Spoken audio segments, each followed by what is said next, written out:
Okay, so we just launched our model on our training set of 2000 pictures of cats and dogs, and we see that the model is overfitting.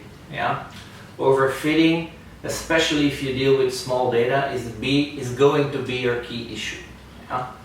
So today we're going to look at a technique in order to solve potentially your small data set issue. Yeah? So we're going to create more data. So we're going to use data augmentation.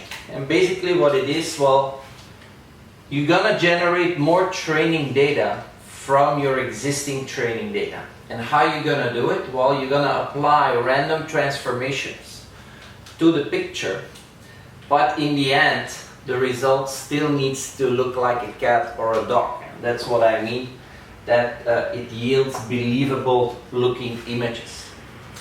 Yeah, and in Keras we will use image data generator. Yeah, which we have used as well to scale our images and to convert our JPEG files into tensors. Alright, so let's take a look at our options here. Well, one option is that we rotate the image. Now that's easy to understand. You have a person here and you rotate. Yeah. This is a rotation between 0 and 180 degrees. We can choose. Yeah. So this number here is degrees. Yeah. Then we can also do a width shift and a height shift.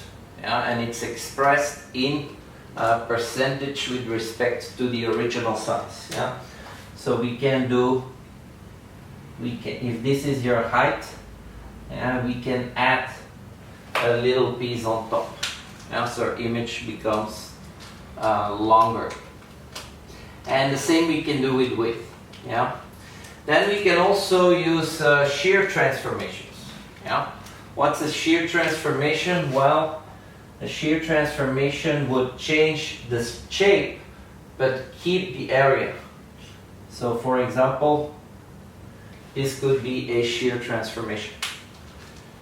Yeah, and these are all numbers I randomly picked, but they're realistic numbers. Yeah, we can also zoom. You know, we can zoom into the image.